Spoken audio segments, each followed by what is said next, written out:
Hello friends, welcome to Learn with Fun, Science and Maths। Surprisingly इस Saturday आप maths का video देख रहे हैं, लेकिन अपकमिंग डेज में आप ऑब्जर्व करेंगे कि वेडनेसडे को मैथमेटिक्स का वीडियो और सैटरडे को साइंस का वीडियो हमारा कंटिन्यू होगा। इस कॉन्सेप्ट को हम कंटिन्यू रखेंगे। आज किन्हीं कारण से आज आपको मैथ्स का वीडियो देखने को मिल रहा है। तो शुरू करते हैं हमारे आज का मैथ्स का टॉपिक, जो है सिमेट्री टॉपिक क्लास 6 और 7th में दोनों क्लासेस में देखा गया है। 8th में भी इसको कहीं ना कहीं हम अगर रीजनिंग सॉल्व कर रहे हैं, ये बहुत सारी जगह एक इंटरकनेक्शन हम देख पाते हैं सिमेट्री टॉपिक का। सिमेट्री मतलब क्या? एक समता, मतलब एक जैसे दिखाई देना, सिमिलर पार्ट्स होना। As for symmetry and as for similar parts. किसी भी शेप को, किसी भी ऑब्जेक्ट को अगर हम एक लाइन के अक्रॉस, एक लाइन जिसे हम कहते हैं एक्सिस, है ना, उसके अक्रॉस डिवाइड करते हैं दो हिस्से में, तो वो दो हिस्से ठीक एक दूसरे के बराबर इक्वल यानी कॉन्ग्रुएंट होना चाहिए। हम दो फिगर को कॉन्ग्रुएंट तब कहते हैं जब सभी चीज़ें यानी उसकी लंबाई, उसके बीच का एंगल, सभी चीज़ें बिल्कुल बराबर हो, तब वो दोनों कहलाते हैं कॉन्ग्रुएंट। या इस तरीके से समझ ले कि हम एक हिस्से को दूसरे हिस्से के ऊपर डाल दें तो वो एक दूसरे को पूरे तरीके से ओवरलैप कर ले, है ना, एक दूसरे के ठीक ऊपर आ जाए, तो उसे कहा जाता है सिमेट्रिकल फिगर। मतलब ऐसे फिगर को कहा जाता है सिमेट्रिकल फिगर। जो लाइन से डिवाइड करती है उसे कहा जाता है लाइन ऑफ सिमेट्री, और इस फिनोमिना को कहा जाता है सिमेट्री। देखते हैं लाइन ऑफ सिमेट्री के बारे में।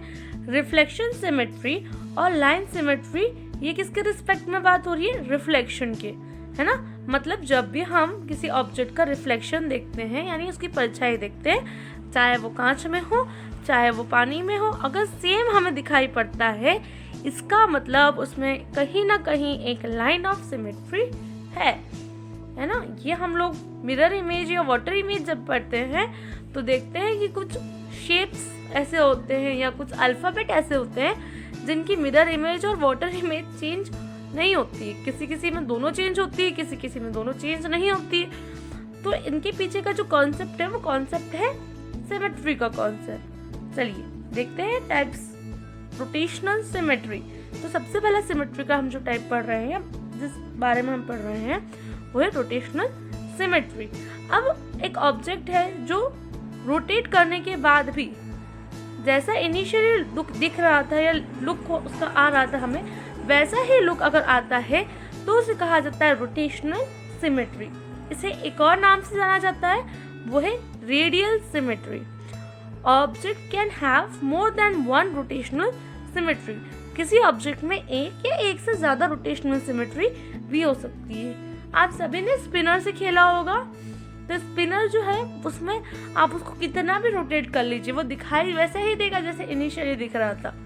तो ये कहलाता है रोटेशनल सिमेट्री। चलिए देखते हैं ऐसे फिगर्स के बारे में जिसमें से सिर्फ एक लाइन ऑफ सिमेट्री जाती हो।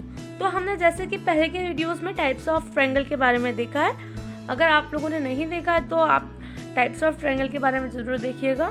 तो यहाँ पे है आइसोसेलेस ट्रायंगल, यानी ऐसा ट्रायंगल जिसकी दोनों ही भुजा हैं, दो भुजाएं यानी दो साइड्स बराबर होती हैं, उसे कहा जाता है आइसोसेलेस ट्रायंगल। यहाँ पे एग्जांपल है अल्फाबेट ए और एक एरो। इनके सेंटर से यानी वर्टिकली एक लाइन ड्रॉ की जा रही है, जिस लाइन ऑफ सिमेट्री के आसपास के जो दो हिस्से हैं वो एक दूसरे से ठीक बराबर हो रहे हैं। आप इसे होमवर्क की तरह, एक एक्टिविटी की तरह लीजिए और 26 अल्फाबेट्स जो हैं, चाहे वो कैपिटल में हो चाहे वो स्मॉल में हो, उन्हें लिखिए और देखिए उसमें कहाँ कितनी लाइन ऑफ सिमेट्री बनती है। चलिए ऐसे अल्फाबेट्स देखते हैं जिसमें दो लाइन ऑफ सिमेट्री हो। एग्जाम्पल आपके सामने है एच अल्फाबेट का और रेक्टेंगल का। अब दो कैसे? तो एक वर्टिकली यानी अप से डाउन और एक हॉरिजॉन्टली यानी लेफ्ट से राइट। आप देख पा रहे हैं दोनों ही लाइन के अक्रॉस अगर उसे फोल्ड किया जाए तो वो एक दूसरे को ओवरलैप करेंगे, है ना। इसलिए इसके अंदर दो लाइन ऑफ सिमेट्री है। ऐसा ही रेक्टेंगल में होगा और ऐसा ही बास्केटबॉल में भी होगा। अब ऐसे भी फिगर्स होते हैं जिनमें तीन लाइन ऑफ सिमेट्री होती है। एग्जाम्पल के लिए इक्विलैटरल ट्रायंगल ना, इक्विलैटरल ट्रायंगल क्या होते हैं ये भी हम लोगों ने पढ़ा है। तीनों साइड्स, तीनों भुजाएं जब बराबर होती है तो वो इक्विलैटरल ट्रायंगल बनता है, और हर एंगल इक्विलैटरल ट्रायंगल में 60 डिग्री का होता है। या 3 पंखुड़ी वाला पेटल, जो फूलों की पंखुड़ियाँ होती है उन्हें कहा जाता है पेटल। तो 3 पेटल वाला फूल, इन सब में 3 लाइन ऑफ सिमेट्री होती है, यानी 3 लाइन्स इसमें सिमेट्री की देखी जाती है।